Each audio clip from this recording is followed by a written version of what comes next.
नमस्कार, स्वागत है आपका फेडरल देश में। मैं हूं नीलू व्यास।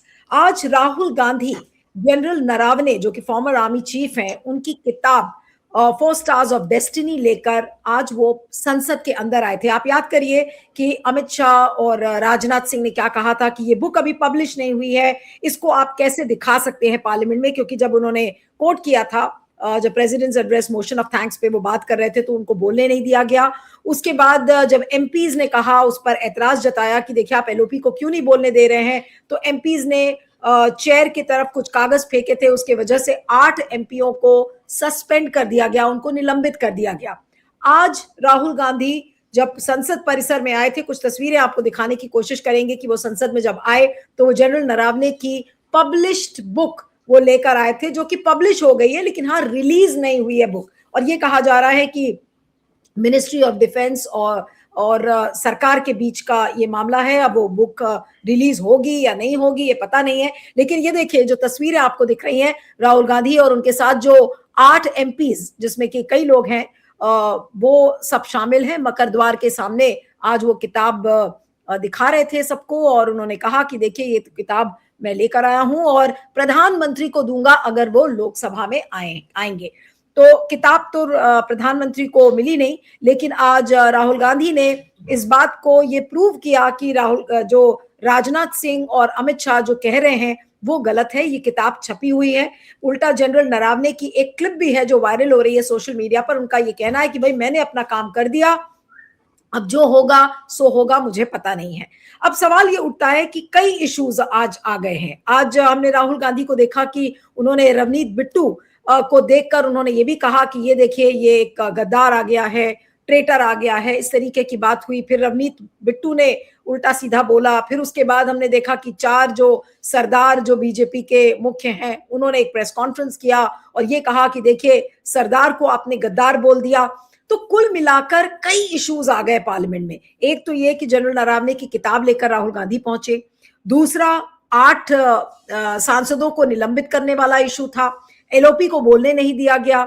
इंडिया यूएस ट्रेड डील जो व्यापार का समझौता हुआ है उस पर भी आज पीयूष गोयल ने बोला, और जब वो स्टेटमेंट दे रहे थे लोकसभा में तो उस दौरान काफी स्लोगनियरिंग हुई और लोगों ने स्लोगन्स बोले। लेकिन इस बीच रवनीत बिट्टू का यानी कि गद्दार वर्सेस सरदार का जो ये इशू है वो भी आ गया। तो अब ये पूरा मामला, अब क्या ऑपोजिशन को इसको प्रायोरिटाइज करना चाहिए, क्योंकि रवनीत बिट्टू का एक अलग मामला है, इंडो यूएस डील का एक अलग, ट्रेड डील का अलग मामला है, सस्पेंशन ऑफ एमपीज है। लेकिन सारी चीजें आकर एक जगह टिकती हैं कि एलओपी को बोलने क्यों नहीं दिया गया, और क्या जो लोकतांत्रिक अधिकार है विपक्ष का उससे वंचित विपक्ष को क्यों रखा जा रहा है। क्या वाकई में सरकार इस पर बैकफुट पर आ गई है। खासकर अगर जनरल नरावने की किताब को देखें तो क्या सरकार इस रियलिटी को पटल पर संसद के नहीं डिस्कस करना चाहती है, क्या सरकार भाग रही है, ये भी एक इशू है। तो आज ये जो एक स्टेलमेट या गतिरोध जिसको कहते हैं संसद में बन गया है सत्ता पक्ष और विपक्ष के बीच में, इस गतिरोध को कैसे तोड़ा जाए। क्या विपक्ष आगे बढ़ेगा या फिर सरकार आगे बढ़ेगी, इसी को लेकर हम चर्चा करेंगे। हमारे साथ टीके राजलक्ष्मी हैं, वरिष्ठ पत्रकार, फ्रंटलाइन मैगजीन की, आपका स्वागत है। मनीष शर्मा हमारे साथ हैं, राजनीतिक विश्लेषक, आपका स्वागत है। और मैं राजलक्ष्मी से शुरू करती हूँ कि राजलक्ष्मी, आज संसद के परिसर में हमने देखा बहुत सारे इश्यूज एक साथ आ गए। Suspension of MPs, Indo US trade deal भी आ गया, नरावने की किताब भी आ गई, और इस बीच में रवनीत बिट्टू का भी इशू आ गया। अब ऑपोजिशन इन इश्यूज को प्रायोरिटाइज क्या करेगा। क्या आपको भी लगता है कि ऑपोजिशन इस समय कंफ्यूज्ड है, हालांकि एक मुद्दा तो हो जो कि ऑपोजिशन इसको कन्वे कर सके, क्या वो एक मुद्दा होगा? जी नहीं, ये तो है कि मूल रूप से जो है पारदर्शिता का सवाल जो है वो बिल्कुल वो ऑपोजिशन को जो मुद्दा बनाना चाहिए और वो बना भी रही है कि मतलब सरकार मतलब पारदर्शिता से देश को बताए और उनको भी बताए कि 2020 में क्या हुआ जिसका जिक्र उस किताब में है। और अगर अगर वो तथ्य सही है या वो गलत है, जो भी पक्ष है सरकार का वो रखें। मतलब ये ज़रूरी नहीं है कि ऑपोज़िशन उसको जो माने, लेकिन सरकार को अपनी तरफ से कुछ तो मतलब कहना बनता है उस इश्यू पे। तो इस चीज़ को लेके ऑपोज़िशन रेडी हुई है। दूसरी चीज़ है कि ये यूएस के साथ जो एफटीए डील हुआ है और जो टैरिफ्स को जो है कम करने वाली बात है, भाई कितने हद तक टैरिफ्स कम होंगे, उनका फ़ेज़ आउट होगा, उसका टाइमलाइन क्या है? फिर भी ये एक इन्फॉर्मल तरीके से अनाउंसमेंट क्यों किया गया? ये भी सवाल उठता है। और ये भी है कि सारे एग्रीकल्चरल प्रोडक्ट्स में ज़ीरो टैरिफ्स किस प्रकार के प्रोडक्ट्स पर लागू होंगे और उससे भारत के की जो एग्रीकल्चरल क्षेत्र है, उसमें क्या नुकसान हो सकता है और उसमें जो फार्मर्स पर क्या इम्पैक्ट पड़ सकता है। क्योंकि ऐसे बहुत सारे प्रोडक्ट्स हैं जिस पे अगर ज़ीरो टैरिफ्स लगा दिया जाए, तो बहुत नुकसान होगा इंडिया के फार्मर्स को और उसके उसके बाद जो है कंज्यूमर्स को भी क्योंकि एग्रीकल्चर यूएस में हाईली सब्सिडाइज्ड है इंडिया के बनस्पत। तो ये एक मुद्दा है, लेकिन ये जो बिट्टू का मुद्दा जो आ गया, वैसे वैसे एलओपी को भी इतने हल्के से शब्दों का इस्तेमाल नहीं करना चाहिए मुझे लगता है, चूँकि ठीक है पार्लियामेंट के बाहर बाहर हुआ, लेकिन उनका भी एक वज़न अगर है, तो उनको इस तरीके के शब्द नहीं इस्तेमाल करने चाहिए, जो आज के दौर पे आप कुछ भी कहें या ना कहें, वो तो मुद्दा तो बन ही जाता है। और ख़ासकर अगर ऑपोज़िशन कहे और ख़ासकर ऑपोज़िशन में अगर कांग्रेस कहे, तो वो ज़्यादा मुद्दा बन जाता है। तो इसीलिए मुझे लगता है कि कांग्रेस को अपनी तरफ से थोड़ा-सा तो एक तो मतलब ज़िम्मेदाराना भाषा इस्तेमाल करनी चाहिए। बाकी जो उनके जो मुद्दे रहे कि जो ट्रेड डील पर गवर्नमेंट में सफाई दे कि क्या हुआ है, ये ट्रेड डील सोशल मीडिया पर क्यों अनाउंस हुआ और इसके जो कॉन्टूर्स हैं, जो जो इसका जो पूरा जो स्ट्रक्चर है या फ्रेमवर्क है, वो क्यों नहीं बताया जाए पार्लियामेंट को? ये ऐसे इस प्रकार से अनाउंस क्यों हो रहा है? एक्स में जाके अनाउंस हुआ ये, जबकि पार्लियामेंट सेशन में था तो उस वक़्त। ये सारी चीज़ें जो है बिल्कुल लेकिन जायज़ है क्या क्योंकि देश हित में। राजलक्ष्मी, क्या आपको भी लगता है कि ऑपोजिशन में इतने सारे इश्यूज एक साथ आ गए हैं, इसलिए ऑपोजिशन भी एक तरीके से फोकस नहीं कर पा रहा है कि कौन से इशू पर को हम प्रायोरिटी दें? हम इंडो यूएस ट्रेड डील को प्रायोरिटी दें, हम सस्पेंशन ऑफ एमपीज को दें, नरावने की बुक वो भी इंपॉर्टेंट है।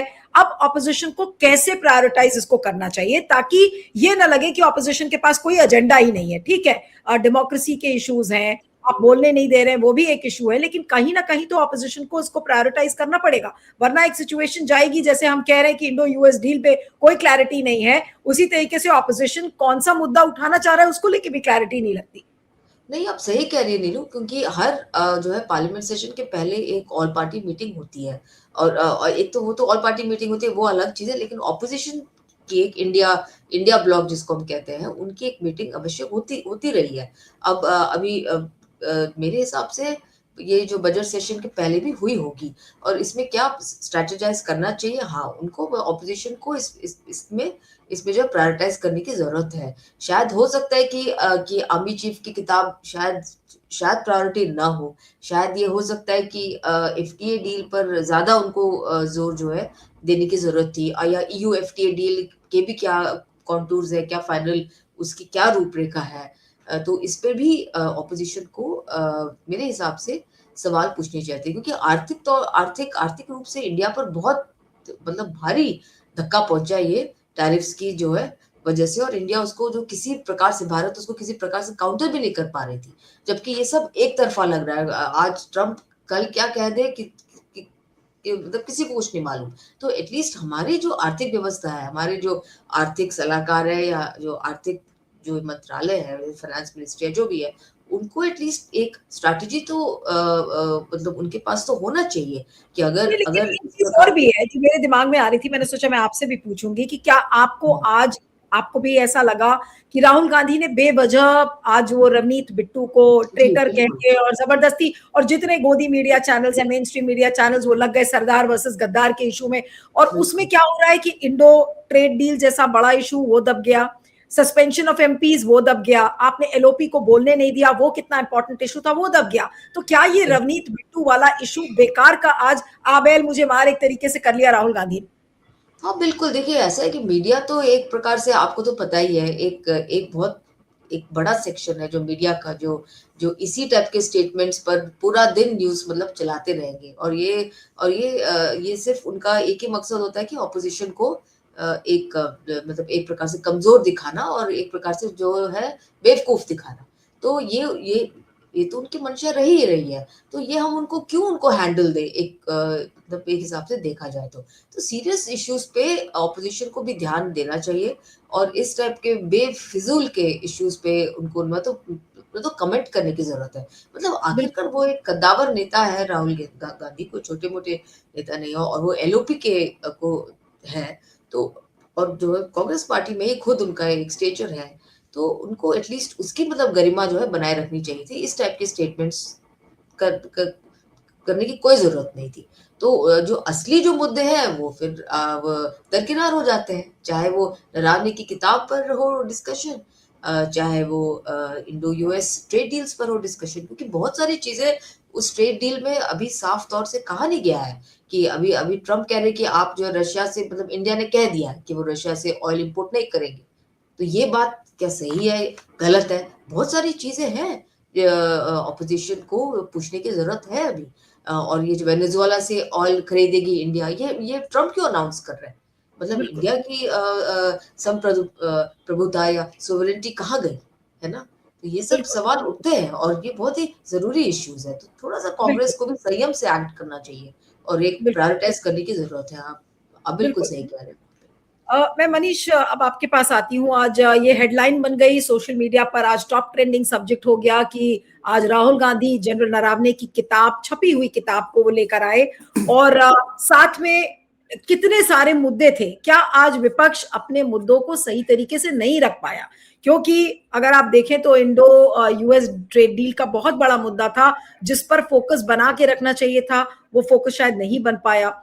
उसके बाद 6 एमपीज को सस्पेंड क्यों किया, वो एक मुद्दा था। एलओपी नहीं बोल पाए, वो भी एक मुद्दा था। लेकिन रवनीत बिट्टू वाला मुद्दा जबरदस्ती एक तरीके से आज छेड़ दिया गया, जिसमें उन्होंने कहा वो गुजर रहे थे वहां मकर द्वार से संसद के और उनको राहुल गांधी ने ये कह दिया कि आप ट्रेटर हैं।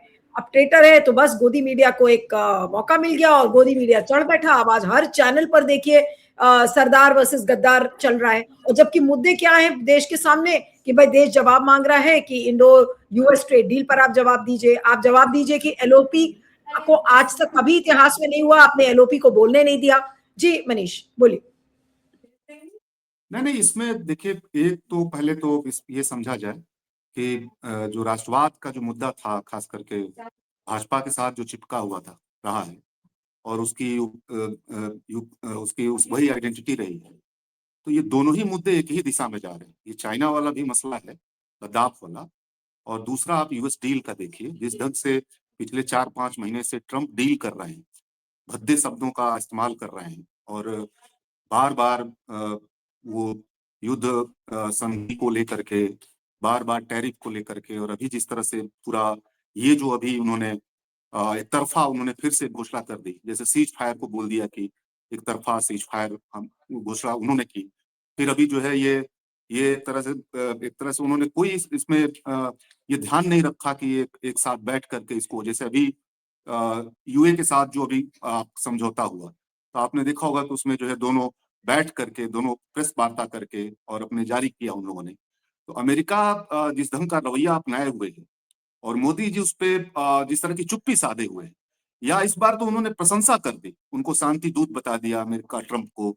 उन्होंने उनको जो है स्थिरता लाने वाला बता दिया, उनको जो है बोला कि ये समृद्धि लाने वाले हैं पूरी दुनिया में। ये तीनों चीज उनके विरुद्ध जाती है। मैंने उनके चलते ही दुनिया अराजकता की दिशा में है, उनके चलते ही एक राष्ट्रपति कोई उठा लाते हैं देश से अपने यहाँ, वो शांति के दूत कैसे हो सकते हैं? या वो समृद्धि टैरिफ वार उन्होंने जो छेड़ा है, वो तो अमेरिका फर्स्ट का था। तो मेरा ये कहना है कि ये इस पूरे मसले पर, और अब जो ये चाइना वाले मसले पर, ये दोनों मसले हमको लगता है कि बहुत अलग अलग नहीं है।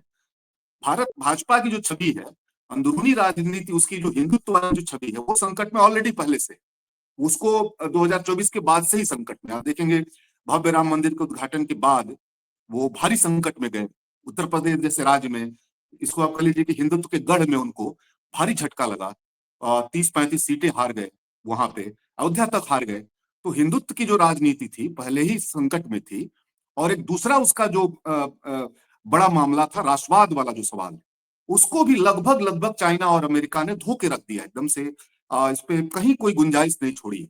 इस डील में भी इतना एक तरफा है, मैंने अब एक तरह से आपकी संप्रभुता को ही कंट्रोल कर लिया गया है। कि आप दुनिया में किससे व्यापार करेंगे, किससे व्यापार नहीं करेंगे, कितना किससे व्यापार करेंगे, किसके साथ दोस्ती रहेगी नहीं रहेगी, ये सारा चीज अमेरिका तय करेगा। आप नए सिरे कहिए तो एक अमेरिकी अमेरिकी उपनिवेश की तरह आप, अगर ये डील वास्तव में हो जाती है, कह रहे हैं कि कृषि क्षेत्र को खोल देंगे, बर्बाद पहले से है, खत्म हो जाएगा। तो मेरा ये कहना है कि इस समय इन दोनों प्रश्नों में कोई अंतर विरोधी बात नहीं है।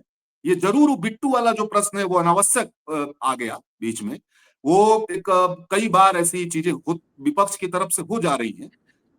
बीजेपी ऐसे ही किसी रास्ते की तलाश में रहती है, कोई एक छोटी सी गलती हो और उसकी बड़ी गलती में बदल दिया जाए। लेकिन मेरा ये मानना है कि जितना नहीं, आप कह रहे हैं कि विपक्ष किससे गलती हो जाती है, लेकिन आज तो अनावश्यक तरीके से राहुल गांधी ने जबरदस्ती एक तरीके से छेड़ दिया वो बात, और रवनीत बिट्टू वहां से गुजर रहे थे और उनको बोल दिया हियर कम्स अ ट्रेटर।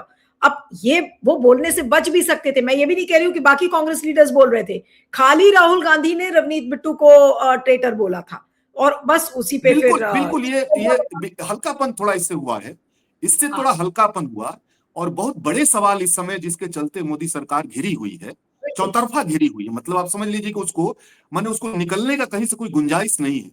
उस दौर में विपक्ष को जितनी एकजुटता के साथ, जितनी तत्परता के साथ और जितनी सावधानी के साथ इस पे इन प्रश्नों को एड्रेस करना चाहिए, वहां एक कमजोरी लैक बार बार दिखता है। ये पहली बार नहीं है, ये एकदम कह लीजिए कि बड़ा लैक है अनावश्यक तरीके से।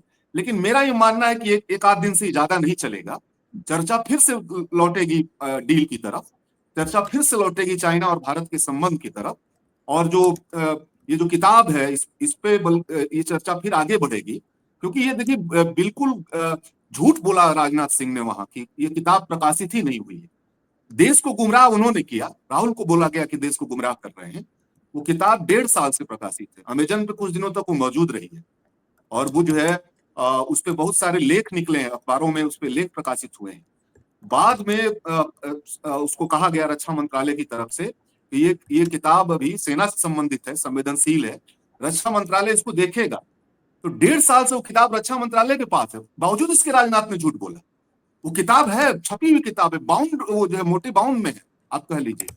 तो अब अगर मान लीजिए ये होता है कि रक्षा मंत्रालय ऐसी किताबों को मंगाता है, सेना जो संबंधित संवेदनशील मसले होते हैं, लेकिन वो 1-1.5 हफ्ते में क्या इसमें से छांट देना है, क्या हटा देना है, क्या आपत्ति है, ये बता करके वो किताब जारी कर दी जाती है, ये कर दिया जाता है। लेकिन उस पर कोई निर्णय नहीं लिया गया कि किताब छपेगी कि नहीं छपेगी, या आएगी कि नहीं आएगी, या नहीं छपेगी, या छपने लायक नहीं है, या सेना के लिए ठीक नहीं है। एक अनिर्णय वाली स्थिति में उसको रखा गया, और राजनाथ सिंह संसद में एक इतना बड़ा झूठ उन्होंने ये बोला है।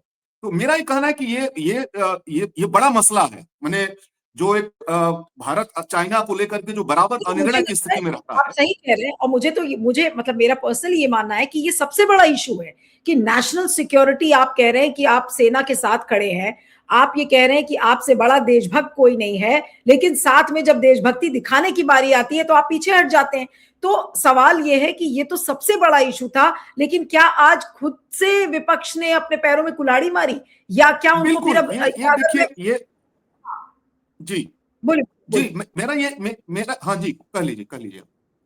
नहीं, मैं कह रही हूं कि आज राहुल गांधी ने अनावश्यक तरीके से रवनीत बिट्टू का इशू उठाकर बाकी इश्यूज को पीछे ढकेल दिया एक तरीके से आज के दिन।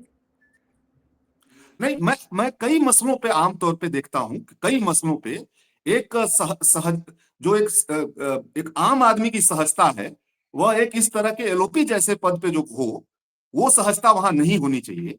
उसमें एक जिस गंभीरता की जरूरत है, उसने सचमुच आज बहुत नुकसान किया है। और ये जो तरीका लिया राहुल गांधी ने, बहुत मैंने वो है थोड़ा, उसमें हल्कापन है। उसको उनके समर्थक भी अच्छा नहीं मान रहे हैं। मैंने उनके जो चाहने वाले हैं, उनके जो समर्थक हैं, उनकी जो पार्टी है, इसमें थोड़ा रक्षात्मक चली गई और इशू को डाइवर्ट करने में खुद ही वो जिम्मेदार हो गए। कोई और नेता होता, कोई और पदाधिकारी होता, कोई और इस तरह का उनके कांग्रेस पार्टी का होता, वो खुद ये गलती कर गए।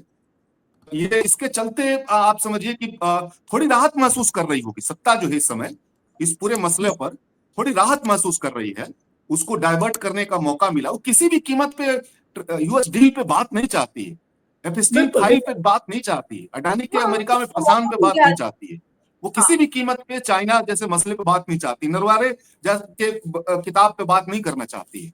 और इसमें वो सब सवाल ये है कि राहुल गांधी को क्रेडिट तो इस बात का देना ही पड़ेगा कि नरावने की किताब उन्होंने दिखाई, उन्होंने राजनाथ सिंह और अमित शाह को गलत प्रूव किया, उन्होंने ये भी बताया कि किस तरीके से मोदी जी अपनी जिम्मेदारियों से भागते हुए नजर आए जब 2020 में गलवान में जब झड़प हुई थी। ये सारे मुद्दे थे जो आज बैनर्स और पोस्टर्स संसद में लगे थे, उसमें भी नरावने की किताब और एप्स्टीन फाइल्स आज लगा हुआ था। लेकिन बात यह है कि आज विपक्ष अपने इश्यूज को प्रायोरिटाइज क्यों नहीं कर पाया, और जो बना हुआ जो एक गतिरोध है वो अब कैसे हटेगा। मैं अब राजलक्ष्मी के पास आती हूँ कि राजलक्ष्मी जी बोलिए बोलिए बोलिए मनीष जी नहीं जी। हाँ, मैं राजलक्ष्मी के पास आती हूँ कि राजलक्ष्मी, अगर मान लीजिए कि विपक्ष और सत्ता पक्ष में कोई बातचीत या डायलॉग नहीं होता है, तो क्या ये गतिरोध बना रहेगा? और हमको लगता है कि क्या बजट सेशन का जो पहला सत्र है, मतलब जो first half of the budget session है, और दूसरा तो अप्रैल में होगा, तो क्या first half of the budget session कैसी तरीके से वॉश आउट हो जाएगा? नीलू, अगर ये सस्पेंशन मतलब अगर बरकरार रहे, ये एमपीस जो सस्पेंड हुआ है, अगर गवर्नमेंट वापस नहीं लेती है, तो मुझे लगता है ये स्टेलमेट कुछ कंटिन्यू तो करेगा, क्योंकि उस हालात में नॉर्मल पार्लियामेंट सेशन को चलाना मेरे हिसाब से तो मुश्किल होगा, क्योंकि ये भी एक मतलब एलओपी के और ऑपोजिशन के लिए भी तो एक तरीके का उसको लेट डाउन कह सकते हैं, जबकि उनके एमपीज सस्पेंड किए गए हैं और उसी इशू पे जिसपे एलओपी चर्चा कराना चाह रहे थे। और अगर उनको जो है वापस नहीं लेती है गवर्नमेंट और वो सस्पेंशन ऑर्डर को रिवोक नहीं करते हैं, तो मुझे लगता है ये स्टेलमेट तो चलेगा। ऑपोजिशन मतलब बॉयकॉट करेगी, मतलब जैसे पिछले सेशन में भी हमने देखा और उसके पहले भी देखा। तो ये मुझे लगता है ये तो मतलब गवर्नमेंट पे है, अगर वो चाहती है कि जो है मतलब बजट पास हो और उस पे डिस्कशन हो और उस पे जो है प्रेसिडेंट के मोशन पे शायद प्रधानमंत्री इस महीने के आखिर पर जवाब देंगे। उसके पहले अगर एक रेजोल्यूशन अगर पे आ जाती है, तो एक ऑल पार्टी मीटिंग बुला के थोड़ा सा चर्चा तो करे गवर्नमेंट। अगर जो भी है ये किताब के का इशू अभी जो है थमने वाला नहीं है, क्योंकि जैसे मनीष ने भी कहा कि उन्होंने राजनाथ जी ने साफ साफ कहा पार्लियामेंट के फ्लोर पे, चाहे हो सकता है कि उनको जानकारी न हो कि किताब छप चुकी है, उन्होंने कहा कि मतलब छपी ही नहीं है और ये सारा एक अनपब्लिश्ड सोर्स से कोट किया जा रहा है।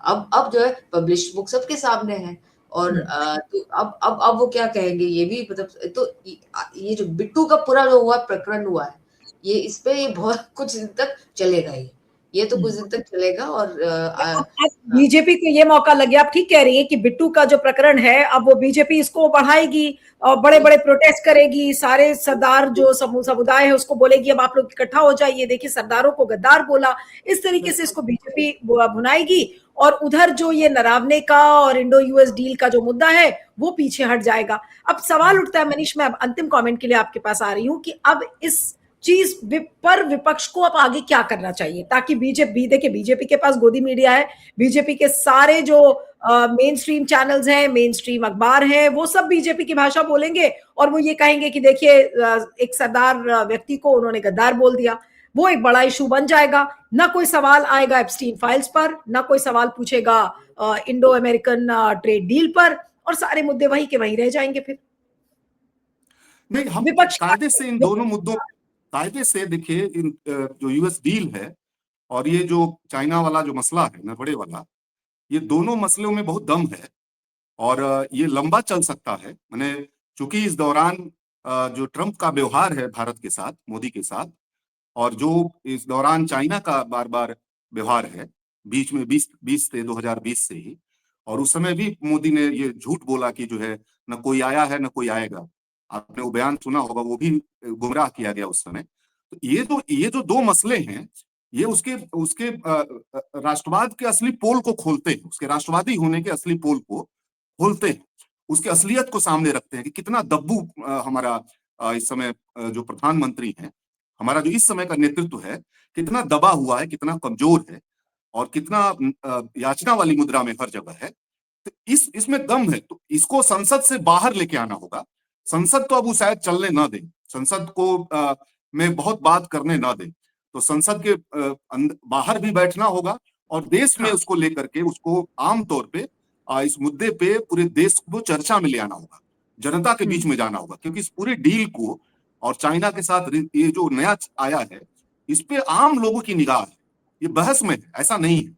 ये जो फिर ट्रंप ने जो भाषा दी है, बोली है, वो जो किसानों में खेती को लेकर कभी राकेश टिकैत का मैं देख रहा था, तो किसान संगठन फिर से उसमें संगठित होने लगे हैं, कृषि को खोला जा रहा है, ये जल्दी ही आंदोलन की तरफ किसान बढ़ सकते हैं। पीयूष गोयल जब आप बोल रहे हैं, ये बात क्लियर होती जा रही है। नहीं, लेकिन जो कृषि सेक्टर वाली बात है, नहीं मनीष, आज जब कृषि सेक्टर वाली बात हो रही थी तो पीयूष गोयल जब अपना स्टेटमेंट दे रहे थे लोकसभा में, तो उन्होंने कहा कि नहीं, हमने कृषि क्षेत्र के साथ हमने कोई समझौता नहीं किया है, हम अपने इंटरेस्ट को प्रोटेक्ट कर रहे हैं और ये म्यूचुअल अंडरस्टैंडिंग से हुआ है। हालांकि हमारे पास फाइन प्रिंट नहीं है अभी इस ट्रेड डील का, हमें पता नहीं है कि कौन क्या कह रहा है।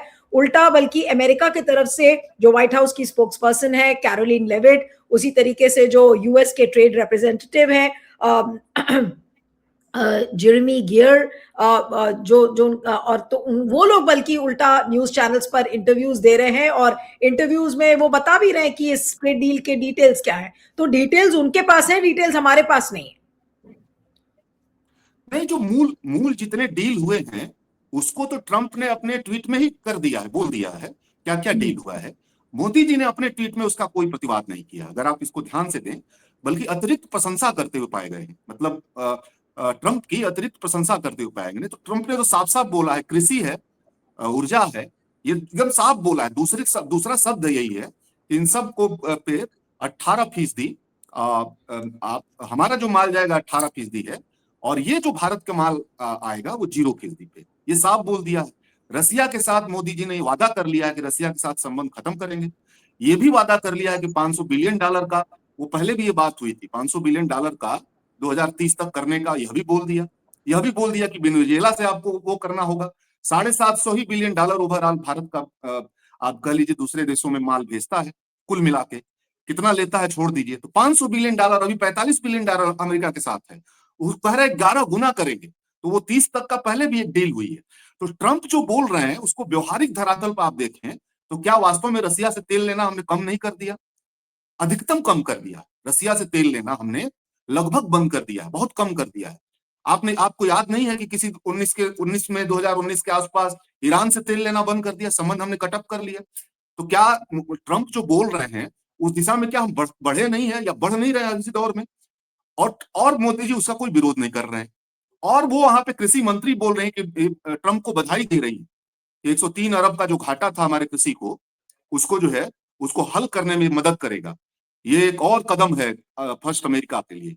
ये कृषि सचिव जो है वहां पे जो है, उन्होंने इस बात को अपना व्यक्त किया है। आप ध्यान दीजिए इसको।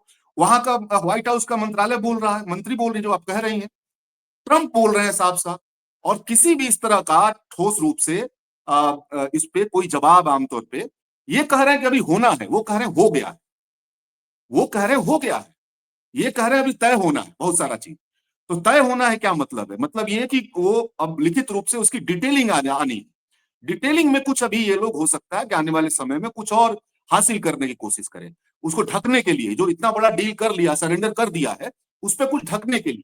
तो मेरा ये कहना है कि इस पूरे मामले पे फंस गई है सरकार। और ये इसको संसद को संसद नहीं रहने दिया इस सरकार ने। जैसे कि अदालत को बहुत कुछ अदालत नहीं रहने दिया है, तमाम स्वायत्त संस्थाओं को स्वायत्त नहीं रहने दिया है। तो आज के दौर में अगर किसी मुद्दे को ताकतवर ढंग से अगर ले जाना है, एक फंसी हुई सरकार को ले जाना है, तो जनता की अदालत में जाना होगा। और कोई रास्ता उससे बच के, और कोई रास्ता संसद का ठीक है जितना संभव हो इस्तेमाल किया जाए, लेकिन संसद तो बहुत कंट्रोल्ड है ना। आप देख ही रही हैं जो संसद चलाने वाले हैं, कितना मैंने लगता है कि वो भाजपा के कोई वहां मंत्री बैठा दिए गए, होते भी हैं, अघोषित रूप से वो नहीं है, लेकिन वो तो उनके वो है। तो कुल मिला के संसद की अपनी सीमा बना दी गई है। सड़क पर ही उतर करके इसका मुकाबला किया जा सकता है। ये देखना होगा विपक्ष इन दो मुद्दों को, इसका जो राष्ट्रवाद वाला मुद्दा जो पंचर हुआ है, उस मुद्दे को कितना देर तक और कितने लंबे समय तक वो जनता के बीच में इसको लेके जाने का उनके पास क्या आइडिया। बिल्कुल बिल्कुल। चलिए, आप दोनों का बहुत बहुत शुक्रिया। कल देखेंगे कि कल क्या करता है विपक्ष और किस तरीके से सरकार को घेरता है इस इशू पर। Rajalakshmi, thank you so much. Manish, आपका भी बहुत बहुत शुक्रिया। Thank you.